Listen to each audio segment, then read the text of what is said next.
Hi, my name is Neil Blevins, and this is a tutorial about how to create chromatic aberration. So first off, chromatic aberration is a lens effect that causes this slight rainbow-colored halo in actual photography. So for example, let's look at a real photograph that I took.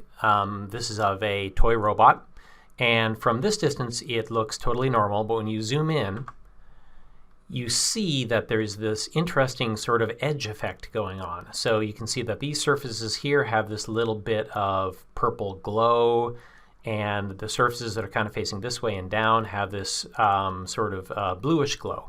And this is an example of chromatic aberration. And if you take this effect and you apply it to your images, whether they be 3D CG images or your paintings, it can make stuff look a little bit more realistic. So what causes this effect? So this happens in a camera lens when all colors of light do not focus to a single point. So you may have seen an image like this in physics class, or if you're a fan of Pink Floyd. White light, when it goes through a prism, splits into all the individual colors or wavelengths of light. And a good camera lens is made to avoid this from happening. It's meant to be white light in and then white light back out. But cheaper lenses will fail at this task. And with the cheaper lens, you end up getting some split in the colors. And the cheaper the lens, the more the variation. But if you're making a painting and you mean it to look photographic, some subtle use of chromatic aberration can help make your image feel more believable. So here's 3 different methods to create chromatic aberration. So this first one is in Photoshop, although you can use pretty much any imaging software, any photo editing software to do this.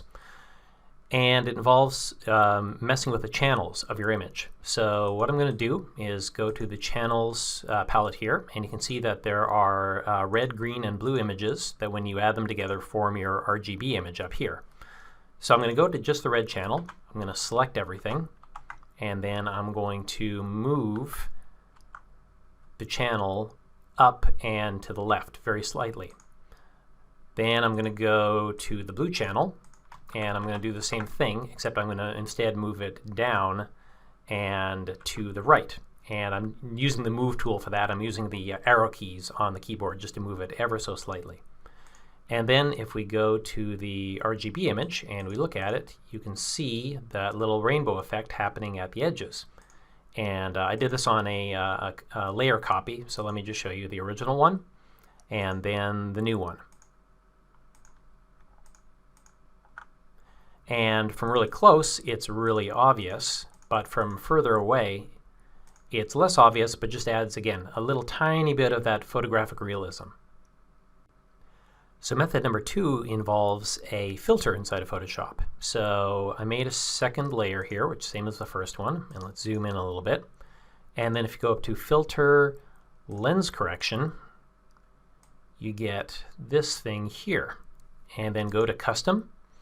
And then here you'll see that there is this chromatic aberration field here. So let's push that all the way 100% this way and push that one minus 100%. And you'll see this is the red fringe, the green fringe, and the blue fringe, which is pretty much the same thing as the 3 channels that you did before.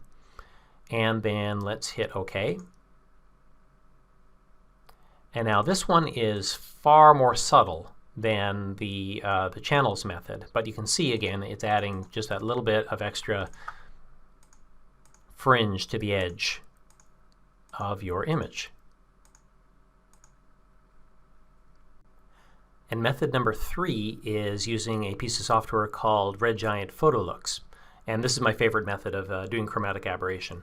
So PhotoLooks is a real simple compositing package that lets you do filters on top of images. And unfortunately, PhotoLooks got discontinued a couple years ago, but if you bother them, they might be able to get you a copy, or if you bother them enough, they might actually undiscontinue it.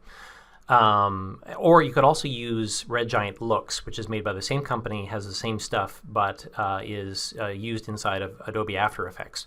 But this one is a standalone, and let's use this to do our chromatic aberration. So if you go to Tools, and you can see all the various sort of filters and tools here. And I'm going to take chromatic aberration, and let's zoom in a little bit. And then this has the red, green, and blue, just like before. And let me adjust these.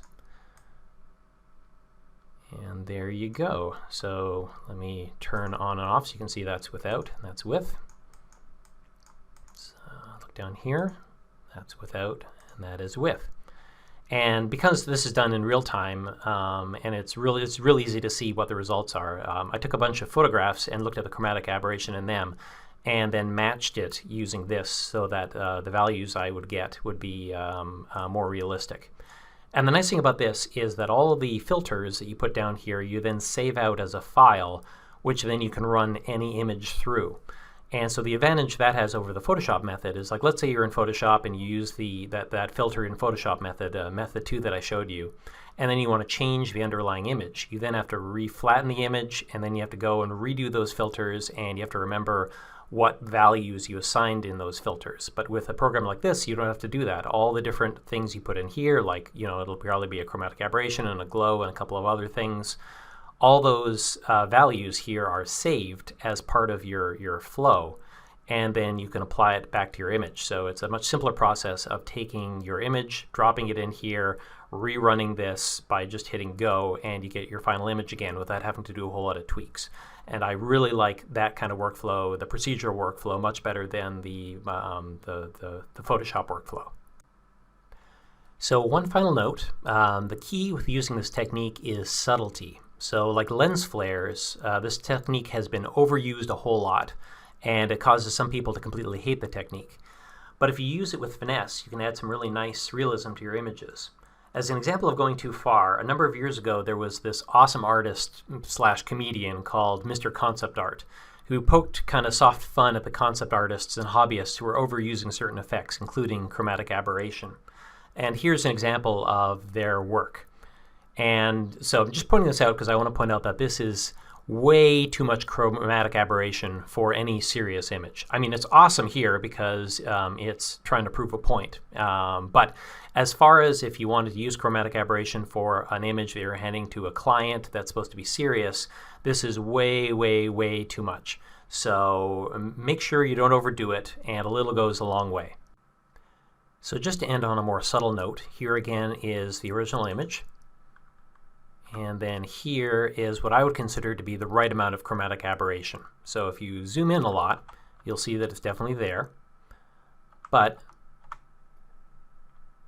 when you zoom out, you see it's nice and subtle and just adds a little bit of extra photographic look to it without going overboard.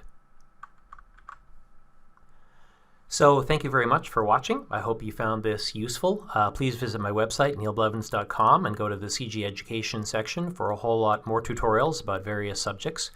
Or if you want to, subscribe to my YouTube channel, and you'll be notified the next time I post a new video. So thank you very much.